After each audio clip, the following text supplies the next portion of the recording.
Halo semuanya, ketemu lagi di channel belajar DevOps dan Cloud bareng Arya dengan Arya di sini. Kali ini kita akan membahas salah satu tools yang bisa kita gunakan untuk melakukan manage dari resource yang ada di AWS. Nah, kenapa sih kita perlu belajar tentang tools ini, yaitu si AWS CLI? Sebenarnya apa yang kita bisa lakukan di CLI itu bisa juga dilakukan di web. Tapi karena kita bahasnya ini adalah DevOps, maka kita perlu untuk melakukan otomasi, dan otomasi yang mudah dilakukan itu dengan tool seperti AWS CLI ini. Bayangkan ketika teman-teman ingin membuat sebuah EC2 instance dan harus masuk ke login dulu ke konsol, masuk ke menu EC2, kemudian create instance dan seterusnya, akan sangat lama. Padahal hal itu bisa juga dilakukan atau diraih dengan menjalankan satu komen yang ada di AWS CLI. Nah, itu adalah goal kenapa kita harus belajar si AWS CLI ini. Jadi ini adalah salah satu nilai plus ketika kita ingin nanti mengembangkan tentang otomasi dari environment kita, atau deployment kita. Nah, itu pengantar tentang AWS CLI. Nah, untuk memulai dengan menggunakan AWS CLI, teman-teman bisa melakukan instalasi. Jadi mulai dari Linux, Windows, atau macOS, juga macOS bisa dilakukan instalasi. Karena saya pakai di sini Ubuntu, maka instalasinya cukup mudah, hanya perlu curl untuk mendownload si AWS CLI versi 2. Kemudian saya unzip dan install. Saya akan coba, dan di sini saya udah instalasi sebenarnya. Jadi saya hanya akan menunjukkan ini contohnya. Jadi setelah download, unzip, dan juga install, saya bisa lihat di sini bahwa ketika saya eksekusi AWS CLI version, saya bisa lihat versi yang sudah dibuat.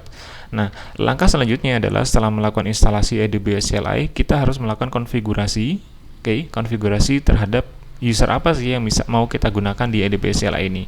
Maka untuk itu kita nanti perlu untuk mengakses IAM di AWS, dan kita create user sehingga nanti kredensialnya bisa kita gunakan di sini. Sebenarnya kita bisa masuk ke sini AWS configure.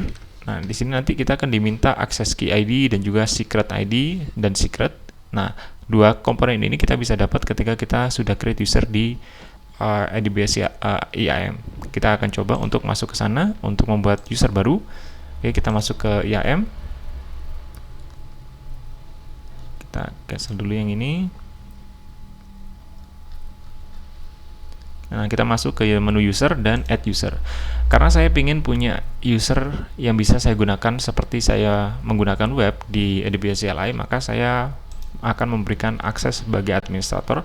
Katakanlah username-nya adalah Arya CLI. Dan kita pilih AWS credential tab-nya adalah access key. Lalu kita next permission, dan kita bisa create group atau kita gunakan grup yang udah ada.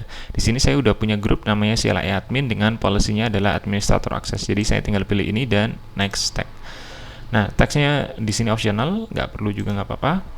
Lalu di sini juga optional. Lalu kita create user. Nanti kita akan mendapatkan key ID, access key seperti ini. Nah, dan juga access secret. Nah, itu yang nanti kita akan kopikan ke AWS CLI. Saya akan buka konsolnya dan kita akan lihat setelah ini ketika kita mengakses key ID, saya paste ke sini, dan lalu secretnya kita akan coba untuk kopikan secret yang sudah kita dapatkan dari AWS Web untuk kita konfigurasikan di sini. Nah, regionnya, default region. Nah, karena biasanya saya pakai di US East, maka saya juga mau set di sana aja. Jadi di US East 2. Kita cek dulu US East 2.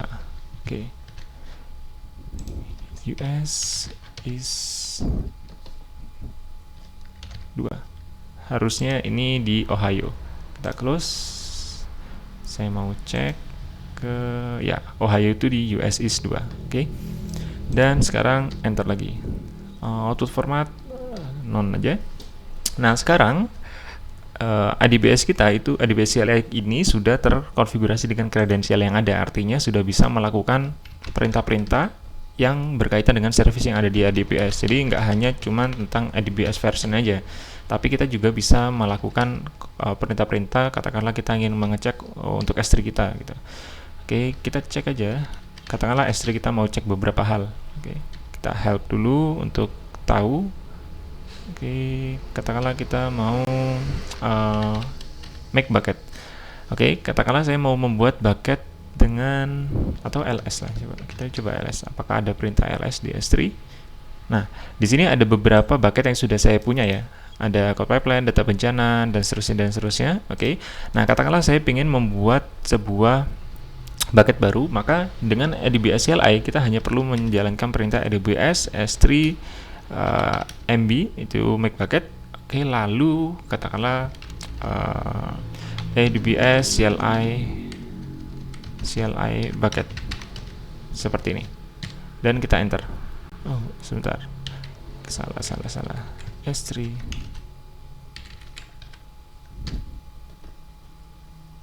Nah, kita harus pakai S3 URI. Sebentar. Oke, karena ADBS CLI bucket ini nggak ada ya, karena udah dipakai oleh orang lain. Jadi saya mau tambahkan prefix nama saya di sini, dan kita enter. Apakah bisa?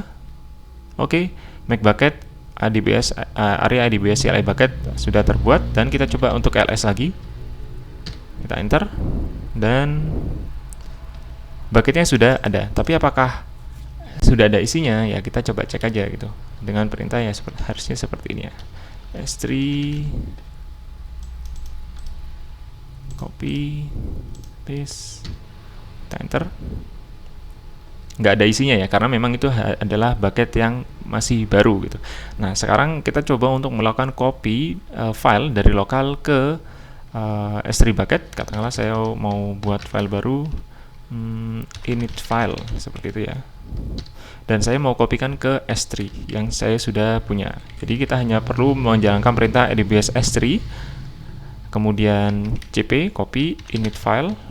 Oke, dan kita berikan seperti ini, should be okay, atau nanti kita bisa berikan nama. Nah, sekarang sudah ini ada keterangan bahwa uploadnya sukses ya, dan kita coba untuk list lagi dari bucket area ADBS CLI bucket. Apakah filenya udah ada?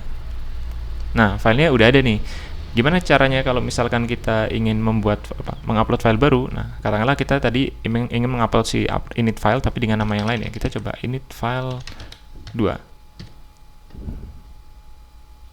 Oke, jadinya harusnya ada 2 file sekarang di area ADBS CLI bucket, dan katakanlah kita mau hapus yang pertama, jadi kita bisa ganti komennya dengan ADBS S3 rm S3, dan kita ganti ke init file. Oke, dan kita enter. Lalu kita ls lagi seperti ini, dan hanya ada satu file, yaitu init file 2 yang terbaru. Nah, sekarang kita coba untuk cek di versi web apakah ternyata memang ada konten init file 2 di bucket area ADBS CLI bucket. Oke, hanya untuk memastikan agar teman-teman yakin bahwa apa yang kita lakukan di konsol di CLI itu sebenarnya merefleksikan apa yang ada di web. Oke, kita masuk ke S3.